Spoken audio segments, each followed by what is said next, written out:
Assalamualaikum warahmatullahi wabarakatuh. Waalaikumsalam warahmatullahi wabarakatuh. Malam teman-teman, saya akan mempresentasikan hasil kerja untuk asuhan penataan tindakan kuretase terhadap mola hidotidosa dengan genera anestesi menggunakan teknik TIFA. Sini anggota ada Claudia Stika Prumesa, saya sendiri, dengan NIM 200106037. Dan ada anggota yang kedua, Dian Nur Natasha Afandi, dengan NIM 20010604041. Definisi mola hidatidosa, yaitu mola hidatidosa adalah suatu kehamilan yang tidak wajar, di mana tidak ditemukan janin dan hampir seluruh Filik Borealis mengalami perubahan berupa degenerasi hidropik. Secara makroskopik, mola hidatidosa mudah dikenal yaitu berupa gelembung-gelembung putih, tembus pandang, berisi cairan jernih, dan ukurannya yang bervariasi dari beberapa milimeter sampai 1 atau 2 cm, menurut Prawiroharjo 2008. Etiologi.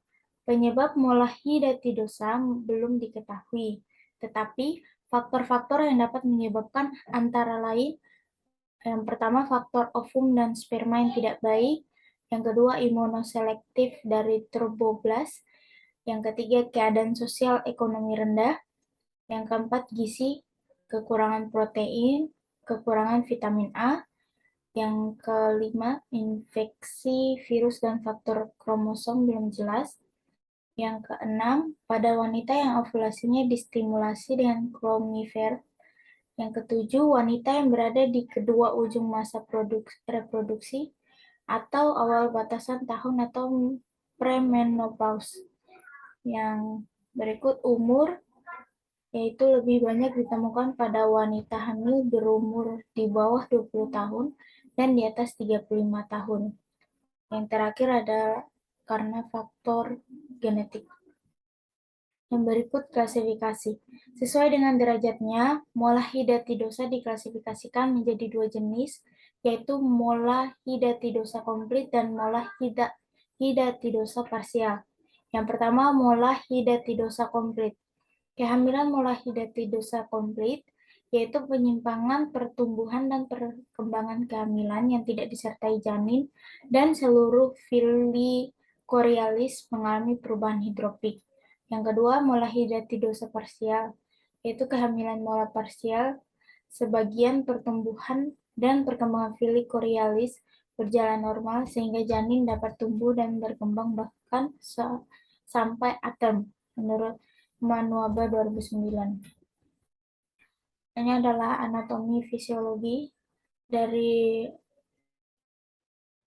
rahim.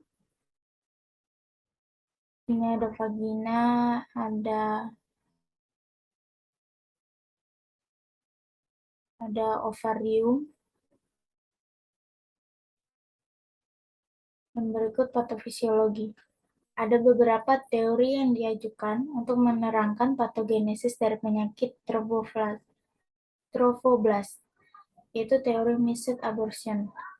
Mudah mati pada kehamilan 3-5 minggu, karena itu terjadi gangguan peredaran darah sehingga terjadi penimbunan cairan mesenkim dari Fili dan akhirnya terbentuklah gelembung-gelembung. Teori neoplasma dari Park. Sel-sel trofoblast adalah abnormal dan memiliki fungsi yang abnormal di mana terjadi reabsorpsi cairan yang berlebihan ke dalam Fili, sehingga timbul gelembung-gelembung. Studi dari Herting lebih menegaskan lagi bahwa mola hidatidosa semata-mata akibat akumulasi cairan yang menyertai degenerasi awal atau tidak adanya embrio komplit pada minggu ketiga dan kelima. Adanya sirkulasi material yang terus-menerus dan tidak adanya fetus menyertai menyebabkan trofoblast berproliferasi dan melakukan fungsinya selama pembentukan cairan. Manifestasi klinis. Menurut Winjosastro, 2007, gejala mola tidak berbeda dengan kehamilan biasa, yaitu mual, muntah, pusing, dan lain-lain. Hanya saja derajat keluhannya sering lebih hebat. Selanjutnya, perkembangannya lebih cepat, sehingga pada umumnya besar uterus lebih besar daripada umur kehamilan. Ada pula kasus-kasus yang uterusnya lebih kecil atau sama besar, walau jaringannya belum dikeluarkan. Dalam hal ini, perkembangan jaringan trofoblas tidak begitu aktif sehingga perlu dipikirkan kemungkinan adanya dying mole. Pada pasien mola biasanya akan terjadi yang pertama nyeri atau kram perut dan muntah-muntah, muka pucat, kekuning-kuningan, serta penurunan berat badan, perdarahan tidak teratur, keluar jaringan mola dan sekret provagina, pembesaran uterus dan uterus lembek, balotemen tidak teraba dan terdengar bunyi dan bising yang khas, fundus uteri lebih tinggi dari kehamilan normal, dan gerakan janin tidak terasa. Dan berikut komplikasi. Menurut Yulaika 2008, pada penderita mulai lanjut dapat terjadi beberapa komplikasi sebagai berikut.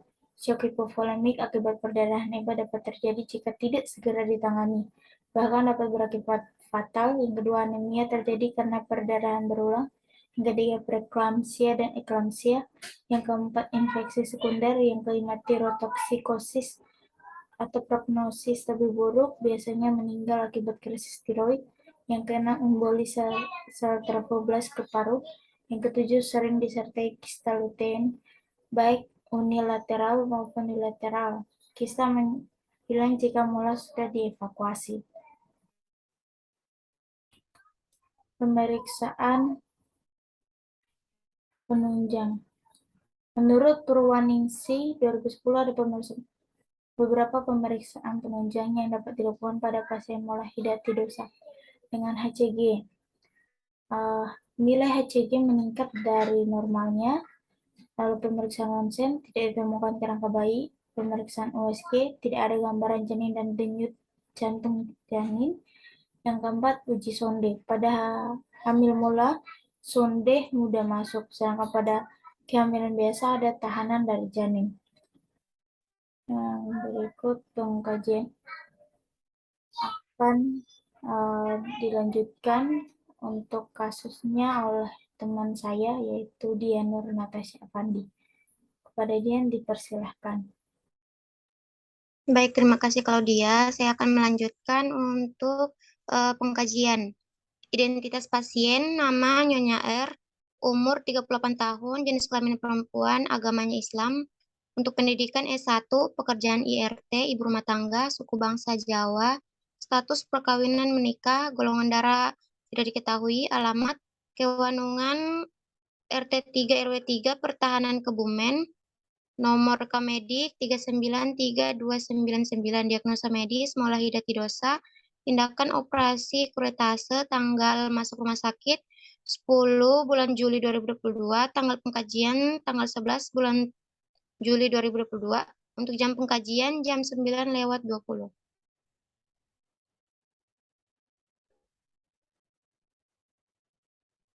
Riwayat kesehatan, keluhan utama.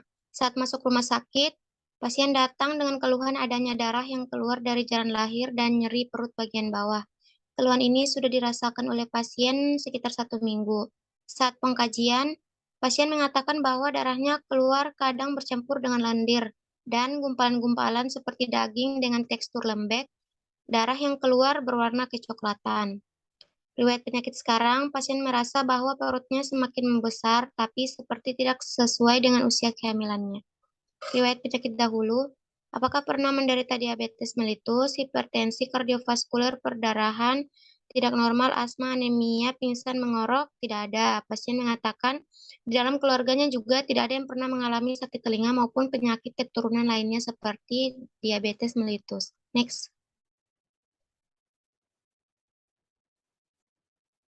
Riwayat penyakit keluarga. Riwayat penyakit sistemik seperti diabetes mellitus, hipertensi, kardiovaskuler, perdarahan, tidak normal, asma itu tidak ada. Pasien mengatakan di dalam keluarganya juga tidak ada yang pernah mengalami sakit telinga maupun penyakit turunan lainnya seperti DM. Untuk riwayat kesehatan, sebelumnya pernah masuk rumah sakit? Iya, pernah untuk operasi jenis seksio sesaria.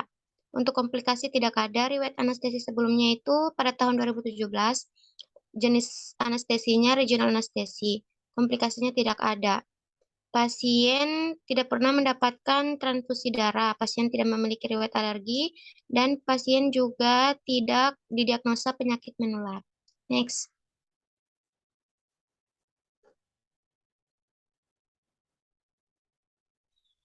Riwayat pengobatan atau konsumsi obat. Obat yang pernah dikonsumsi tidak ada, obat yang sedang dikonsumsi tidak ada. Untuk riwayat alergi tidak ada, kebiasaan merokok, alkohol, minum kopi, teh, soda tidak ada.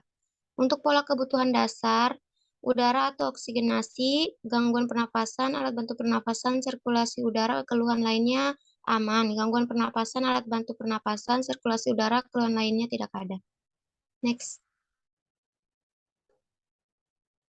Untuk air minum, sebelum sakit frekuensinya 8 gelas, jenisnya air putih, caranya minum secara mandiri, minum terakhir tidak ada, keluhan lainnya tidak ada.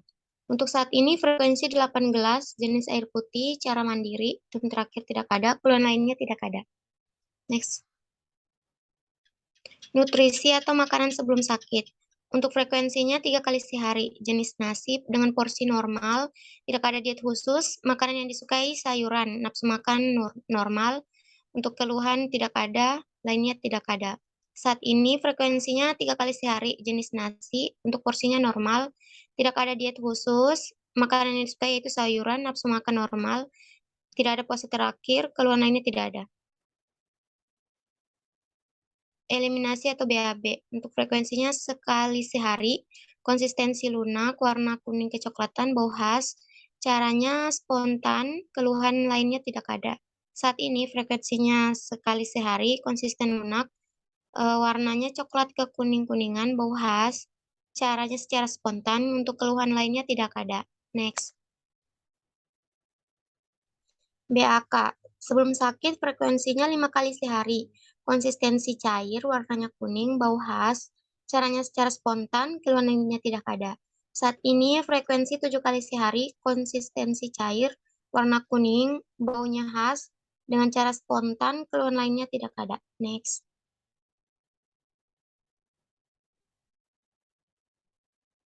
Pola aktivitas dan istirahat. Untuk makan dan minum, mandi, toileting, dan berpakaian serta berpindah itu dilakukan secara mandiri. Istirahat dan tidur. Tidak pernah mengalami insomnia. Untuk jam tidur malam itu 7 jam. Untuk jam tidur siang 2 jam. Saat ini tidak pernah mengalami insomnia juga. Untuk jam tidurnya pada malam hari 6 jam, pada siang hari 2 jam. Interaksi sosialnya baik dengan hubungan lingkungan masyarakat, keluarga, dan kelompok. Next. Pemeliharaan kesehatan, rasa nyaman iya, rasa aman iya, pemanfaatan pelayanan kesehatan tidak ada. Peningkatan fungsi tubuh, penyimbangan manusia dalam kelompok sosial dengan potensial konsumsi vitamin tidak ada. Imunisasi tidak ada, olahraga tidak ada, upaya keharmonisan keluarga baik, stres dan adaptasi tidak ada. Untuk pemeriksaan fisik, keadaan umumnya kesadaran korpus mentis, verbal 5, motorik 6, untuk mata 4, penampilan tampak sakit ringan. Tanda-tanda vital, nadi 105 kali per menit, suhu 36,5 derajat Celcius, tekanan darah 127 per 74 mmHg. Untuk nadi 20 kali, untuk pernapasan 20 kali per menit, skala nyeri 1 sampai 3, berat badan 58 kg, tinggi badan 160 cm. Next. Pemeriksaan 6B yaitu ada breathing. Next call.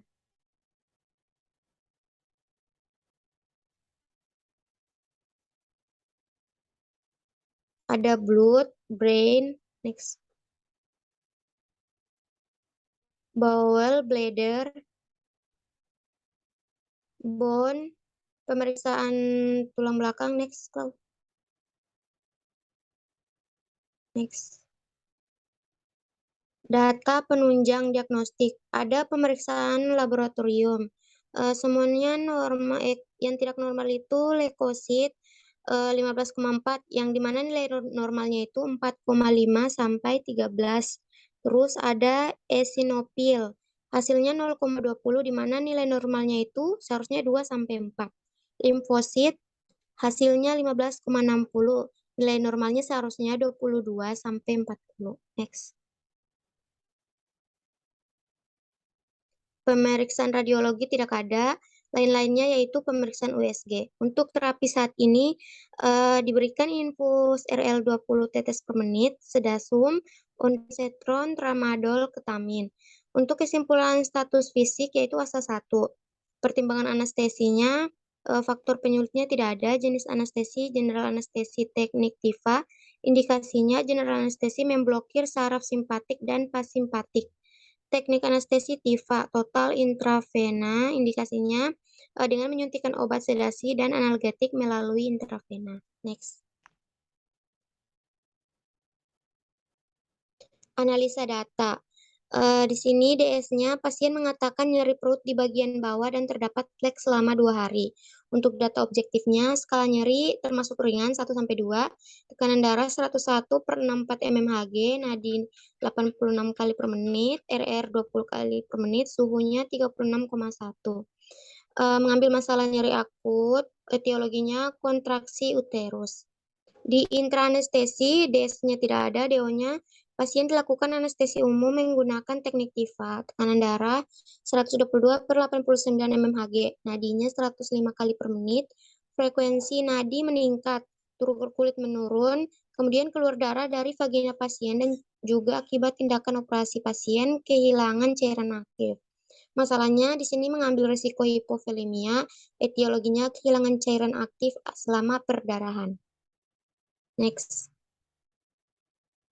Pada pasca anestesi, data subjektifnya tidak ada. Data objektifnya, pasien terlihat lemah pada pos general anestesi dengan tekanan darah 142 per 94 mmHg, nadi 104 kali per menit, RR 20 kali per menit, pasien belum sadar penuh.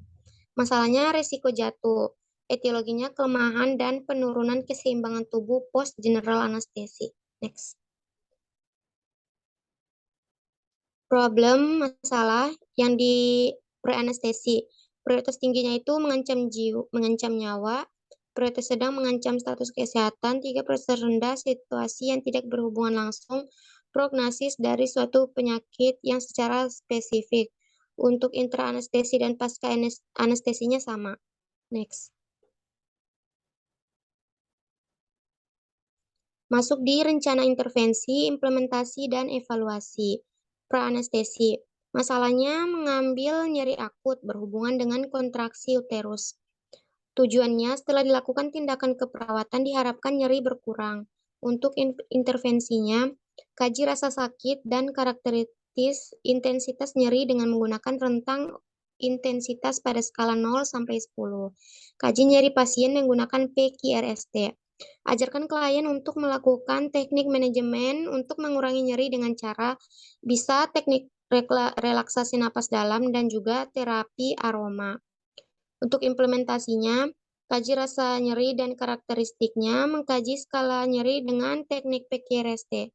Bantu klien mendapatkan posisi tidur yang nyaman dan aman. Ajarkan klien untuk melakukan teknik manajemen mengurangi nyeri dengan cara relaksasi napas dalam dan terapi aroma. Untuk evaluasi, subjeknya pasien mengatakan nyeri di perut bagian bawah, skala 1 nyeri berkurang menjadi 1. O-nya pasien sudah terlihat rileks dan lumayan tenang. Tekanan darah 101 per 69, nadi 86, RR 20, suhu 36,5. A. Masalah teratasi sebagian, P-nya pertahankan kondisi pasien. Next. Next. Pada intraanestesi, masalahnya resiko hipovolemi berhubungan dengan kehilangan cairan aktif atau perdarahan. Tujuannya agar cairan pasien tetap terpenuhi. Intervensinya, periksa tanda-tanda vital pasien, monitor pernafasan, memberikan cairan IV agar cairan pasien tetap terpenuhi dan terjaga. Monitor status sirkulasi dan warna kulit. Untuk implementasi, periksa tanda-tanda vital pasien, monitor pernapasan, memberikan cairan IV agar cairan pasien tetap terpenuhi dan terjaga. Monitor status sirkulasi dan warna kulit. Untuk evaluasinya, S-nya tidak ada, O-nya kebutuhan cairan terpenuhi sudah terpasang infus RL. Tekanan darah 122 per 89 mmHg, nadi 125 kali per menit, SpO2 97%, suhu 36,36 derajat Celcius, resiko tidak terjadi. P-nya lanjutkan intervensi. Next. Pasca anestesi. Problemnya resiko jatuh berhubungan dengan kelemahan dan penurunan keseimbangan tubuh post general anestesi. Tujuannya agar resiko jatuh tidak terjadi. Intervensi. Mengatur posisi pasien senyaman mungkin. Pastikan roda tempat tidur selalu dalam kondisi terkunci. Kemudian 3, pasang handrail tempat tidur. Implementasinya mengunci roda pada tempat tidur, memposisikan pasien dengan nyaman dan aman, memasang gelang kuning sebagai tanda resiko jatuh, memonitoring posisi pasien selama pemulihan, pasang handrail tempat tidur. Evaluasinya tidak ada, objeknya pasien mengantuk dan terlihat lemas pas operasi dan pasien belum sadar penuh. Dengan tekanan darah 142 per 94, nadi 104, RR 20, suhunya 36,5, SpO2 99%, masalah teratasi, kemudian pertahankan intervensi. Next.